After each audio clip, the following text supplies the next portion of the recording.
¿Qué pasa, Herois? Son las 12 de la noche.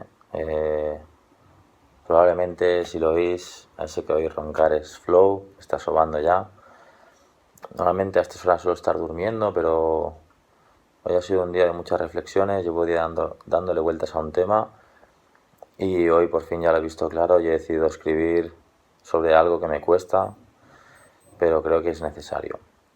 El síndrome del motivado. Si quiero, puedo. Vamos a poner un poco en duda nuestra frase, eslogan, emblema de Boots.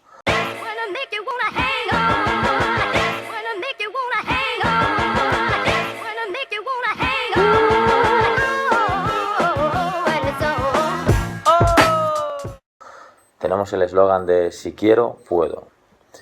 Y es que para nosotros eso es más que un eslogan, es una filosofía y es la creencia de que con esfuerzo y constancia todo es posible. Todo. Y de eso estoy convencido. Pero, aunque no me gusta decir pero, aparte de eso, todo es posible, cierto. Aunque tampoco hay que sacar de contexto la frase, ¿ok? Y vamos a ver por qué. Si quiero, puedo. Estoy seguro, la verdad, estoy convencido de que cualquier persona es capaz de lograr lo que se proponga. Eso no quiere decir que tenga que ser ahora, es decir, que lo tenga que conseguir ya y del modo en que esa persona se imagina. Tal vez lo consiga dentro de unos años, mucho más tarde de lo que él piense, o de alguna manera que no esperaba. Pero estoy seguro que si una persona quiere, con esfuerzo, sacrificio y tiempo, puede lograr lo que se proponga. Tiempo, repito, con tiempo. Las cosas no son inmediatas, requieren un esfuerzo y tiempo, hay que tener paciencia.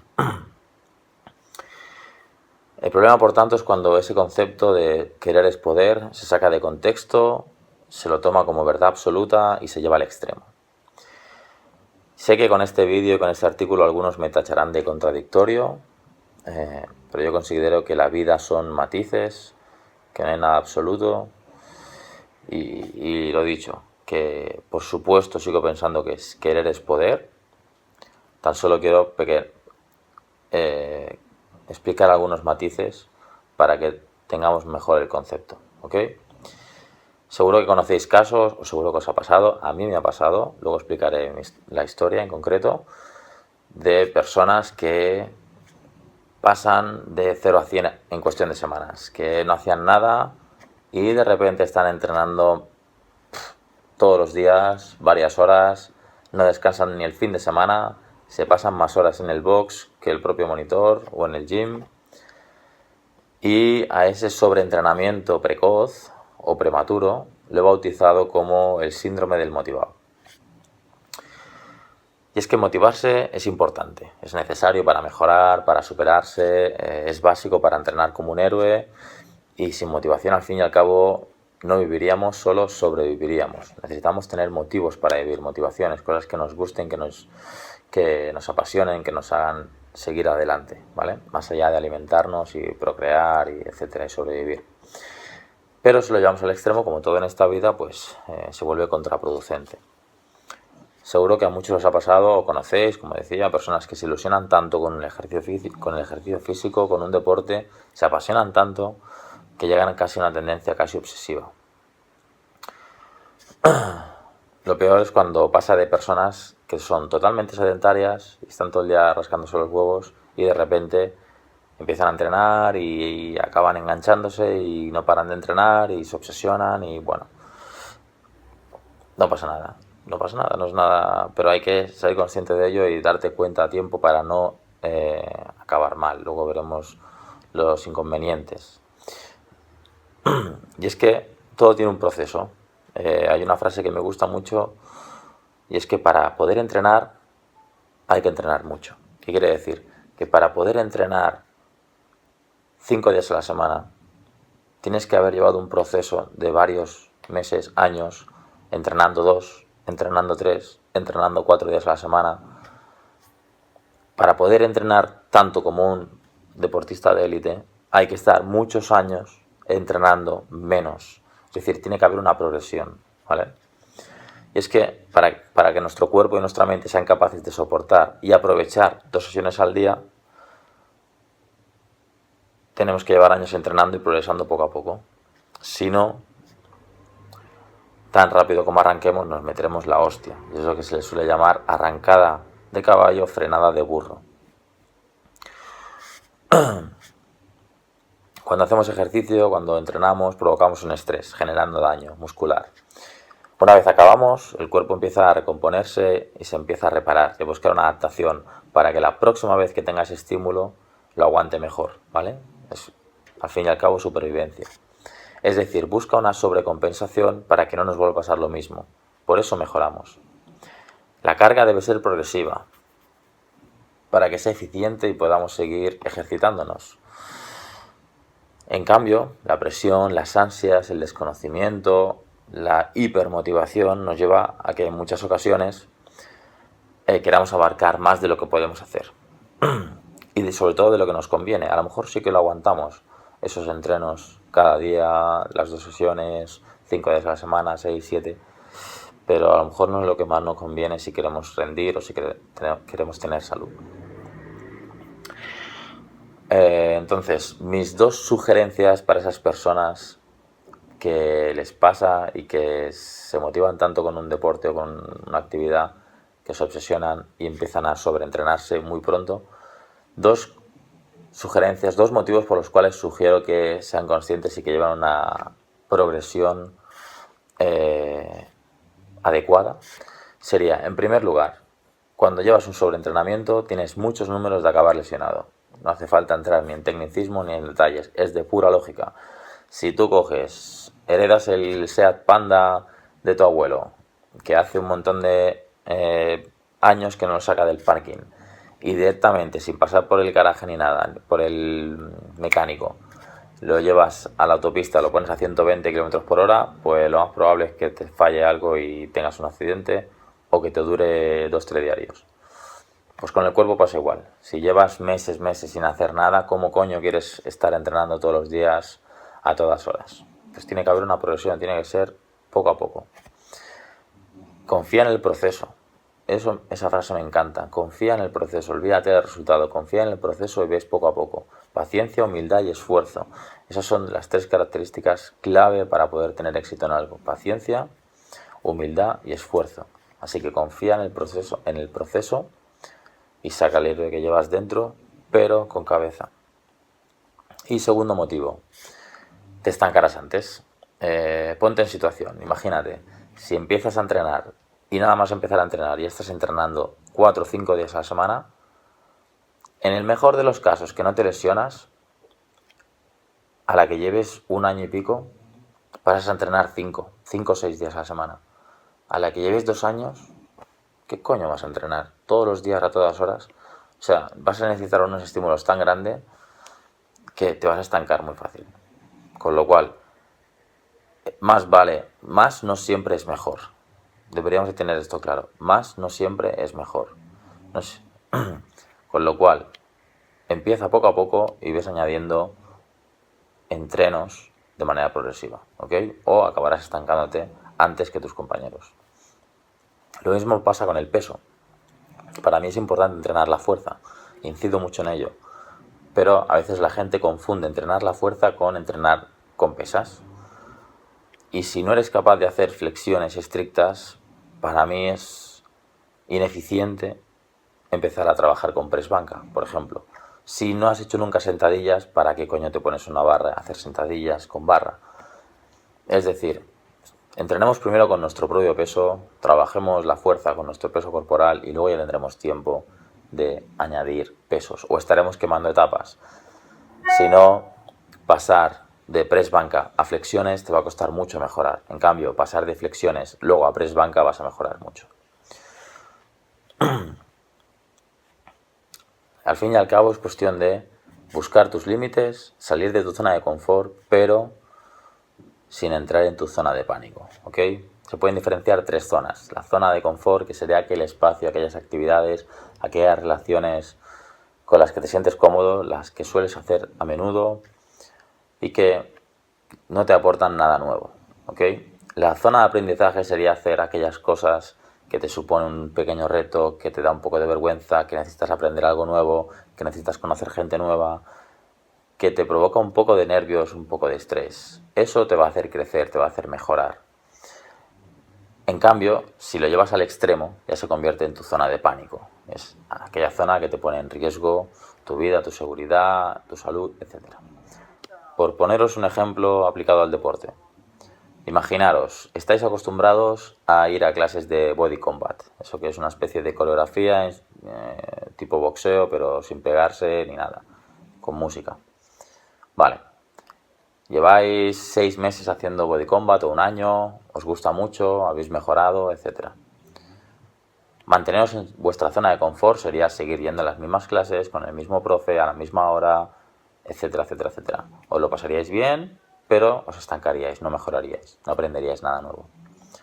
Si de repente decís, vale, dejo el body combat y voy a apuntarme a un club de boxeo y voy a empezar poco a poco, 2 días a la semana, voy a ir al cabo de un tiempo, voy a empezar a hacer guantes con algún compañero de un nivel similar al mío, un par de asaltos.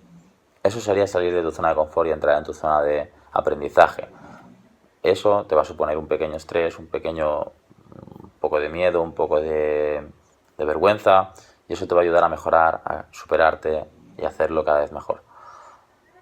Con el tiempo, hacer esas 2 sesiones más 2 asaltos de guantes con tu colega, pues será tu zona de confort ya, y tendrás que volver a aumentar un poquito y decir, vale, pues ahora voy a hacer 3 asaltos para poder mejorar, o voy a venir un día más a la semana, etc. Así progresivamente, poco a poco, sin prisa pero sin pausa. En cambio, si pasas del body combat a apuntarte a una velada de MMA directamente y a luchar contra profesionales, pues eso no es solo una gilipollez, sino que sería salir de tu zona de confort, de aprendizaje y directamente a tu zona de pánico, ¿no? No tiene sentido, ¿verdad? Es un objetivo, es un ejemplo un poco chorra, pero creo que es bastante gráfico. Con lo cual, no nos pasemos de zona, no nos pasemos de tuerca, no nos pasemos de rosca, y busquemos un reto que nos suponga un esfuerzo, que sea algo nuevo, que nos superemos, pero con cabeza, ¿ok? Paso a paso. Y es que al final no somos atletas de élite. Os voy a poner un par de ejemplos. Por un lado, estuve un tiempo, muy poco tiempo, currando de monitor en una sala, fitness convencional, hace muchos años, cuando estaba acabando la carrera, y recuerdo una chica que vino a apuntarse y tal, y me pidió una rutina, y al principio le hacíamos una serie de preguntas, en plan, ¿cuántos días vas a venir a la semana? ¿Cuántas horas? Etcétera, etcétera. ¿Cuál es tu objetivo? Y recuerdo la conversación porque me hizo mucha gracia y siempre es una anécdota que suelo explicar. Es que le pregunté, bueno, ¿qué hacías hasta ahora? Me decía, nada, 0, no hago nada, empiezo ahora, ok. ¿Cuántos días a la semana vas a venir a entrenar? 2, 3, dice todos. A ver, ¿cómo que todos? Todos. De lunes a domingo. También estaba abierto los domingos. Y ya le dije, a ver, digo, será mejor que empezase poco a poco. No, voy a venir todos los días. Bueno, al final, en estos tipos de centros, lo que diga el cliente va a misa, así que bueno, lo que usted diga, jefa. ¿Cuántas horas más o menos dispones para entrenar cada día? Bueno, 2 o 3. A ver, 2 o 3 horas al día, cada día, y no hacías nada antes, se te va la olla. Pero bueno, 2 o 3, le di mi opinión, pero al final ella era la que decidía. Ya imaginaba que iba a durar poco. Y lo mejor fue cuando le dije, vale, ¿cuál es tu objetivo? ¿Cuál es tu propósito? Y me dijo, yo quiero tener el culo del Zapataki. Y ya le dije, pues, los milagros a Lourdes. Coñas aparte, es cierto que me lo dijo, aunque parezca mentira. Pero bueno, más allá de la parte estética, que es otro tema, su principal problema es que quería arrancar como un caballo. Quería arrancar a tope, quería empezar de 0 a 100. Y probablemente o se lesionaría, o se frustraría, o acabaría cogiéndole manía al gimnasio, o se estancaría muy rápido. No es lo más eficiente, no es lo más normal. Otro ejemplo. Ejemplo personal. Cuando yo descubrí el tema de la dieta paleo, el entrenamiento funcional, empecé con paleo training y demás, pues me empecé a encontrar mucho mejor, bueno, empecé a mejorar en todos los sentidos, y cuando descubrí el CrossFit me acabo de enganchar, y por aquella época tenía pequeños trabajos en diferentes puntos, incluso algunos a 1 hora de distancia entre ellos, con lo cual llegó un momento en que la única hora para entrenar era a primera hora. Ya sabéis, uno de los 5 trucos para no saltarte ni un entreno es agendarte los entrenos y agendártelos lo antes posible. Pues eso hacía yo. Y el entreno era de 7 a 8 de la mañana, pero era en Viladecans y yo no tenía coche. Con lo cual, para poder ir a entrenar de 7 a 8, que normalmente me quedaba de 7 a 9 porque luego aprovechaba el Open y hacía mis cosas, para poder entrenar de 7 a 9 de la mañana me levantaba a las 5:30. Me levantaba, meditaba, cogía mi bici, iba hasta el tren, esperaba que pasase el tren, cogía un tren, llegaba a Viladecans, llegaba antes de que abriesen y de 7 a 9 estaba entrenando. Luego volví a casa en bici, almorzaba algo y a las 11 y poco me iba a trabajar, 1 hora de camino. El camino lo aprovechaba para leer o para escuchar música o me acababa sobando. Trabajaba en un cole, 3 horitas, volví a coger el metro otra vez, 1 hora de vuelta.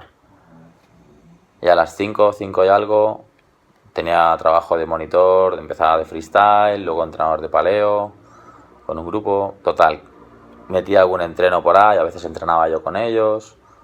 Total, que llegaba a casa a las 9 de la noche, 8 o 9. Mientras que me duchaba, cenaba, etcétera, se me hacían las 11 y pico. O sea, estaba desde las 5 de la mañana hasta las 11 y pico de la noche sin parar, habiendo entrenado 2 horas por la mañana e incluso a veces por la tarde también. Al principio me encontraba tan motivado, tan a tope de energías con la alimentación, con la meditación, con el entrenamiento funcional, tenía tantas ganas de aprender que lo hacía y punto.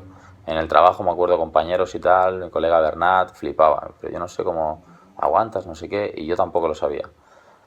Pero poco a poco empecé a notar, pues eso, síntomas de fatiga, me quedaba dormido en el metro, no podía ni meditar, me sobaba, bueno, molestias, etcétera, etcétera. Al final aguanté un tiempo, pero luego tuve que ir cambiando cosas y poco a poco adaptármelo, ¿no?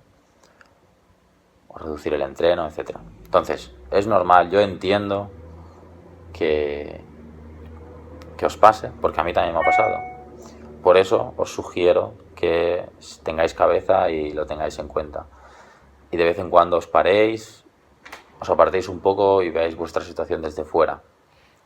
Porque al fin y al cabo no somos atletas de élite. Nosotros, el primero, que el rendimiento no es salud. Y en segundo lugar, que si no vivimos de rendir en competiciones, tenemos que buscar el entrenamiento justo y óptimo para mejorar y para disfrutar y para tener una vida más saludable y para ser feliz. Pero, lógicamente, no somos atletas de élite, no tenemos ni sus recursos ni su tiempo para compensar esos entrenos. Cuando fui a Estados Unidos, en Jim Jones, nos pusieron un ejemplo que me gustó bastante, muy gráfico, que comparaba nuestra energía o nuestro rendimiento con una cuenta corriente. Y decía que cada vez que entrenas es como si sacas dinero. Y cada vez que descansas, que duermes, que comes bien, que vas a la acupuntura, que vas a un fisio, que te haces un baño de hielo, cada vez que haces una actividad de recuperación, estás metiendo energía, estás metiendo dinero en esa cuenta. Y el problema es que mucha gente, o la mayoría de gente, se centra solo en sacar y en gastar, en sacar y en gastar, dinero, energía, en añadir entrenos a la semana. Y cuando añade un entreno a la semana no se preocupa en añadir alguna actividad para compensar ese entreno. Lo dicho, nosotros no somos deportistas de élite, entonces no podemos ir al fisio cada día, ni a la piscina, ni pegarnos baños de hielo, o por lo menos es muy difícil compaginarlo con el trabajo. Con lo cual, entrenar de manera progresiva y cuando necesitéis añadir un entreno, pensar también en añadir algo que aporte descanso, ya sea una siesta, ya sea una actividad de recovery, de recuperación, caminar, piscina, no sé, pero buscar el equilibrio, Bien, imaginaros eso, como si fuera una cuenta corriente. Es que al final no hay sobreentrenamiento, sino falta de descanso. Y con esto acabo. Sobre todo, para nada quiero desanimaros ni subestimar a nadie. Para mí es difícil cuando tengo que hablar con algún socio y decirle que creo que se está excediendo, porque no quiero que se ofenda, porque no es que no crea que no puede. Claro que puede, pero ¿le conviene? ¿Es lo más eficiente? ¿O le va a traer consecuencias? Con lo cual, para resumir, sigo pensando lo mismo. Si quiero, puedo. Por supuesto, todos tenemos mucho potencial. También es cierto, este potencial requiere tiempo y esfuerzo para explotarlo. Nada más, es así de simple. Las cosas no son inmediatas, todo necesita una progresión. Con lo cual, cuando te propongas un reto, recuerda que este debe estar fuera de tu área de confort, de tu zona de confort, pero que no te lleve a tu zona de pánico. ¿Puedes lograrlo? Seguro que sí. Ahora pregúntate, ¿a qué precio? ¿Estás dispuesto a pagarlo? ¿Te conviene? Yo estoy seguro de que si quieres, puedes. Aunque a lo mejor no puedes ahora, o no puedes de la manera que tú imaginas, pero al final lo puedes conseguir. Así que esfuérzate, ten paciencia, busca una progresión adecuada, porque probablemente necesitarás tiempo y esfuerzo para conseguirlo. Al final es decisión tuya. Yo siempre le digo lo mismo a los socios, haced lo que queráis. A mí que me vengáis todos los días me va de puta madre porque son más ingresos para Boots. Yo lo digo por vuestro bien, por vuestra salud y por vuestra felicidad y porque creo que es lo correcto. Así que si alguna vez te pasa, recapacita y piensa si es lo que más te conviene. Yo esto solo lo sugiero a base de mi experiencia personal y mi experiencia profesional. Con lo cual, entrena como un héroe y piensa como tal. Paso a paso acabarás volando. Nos vemos. Somos superhéroes.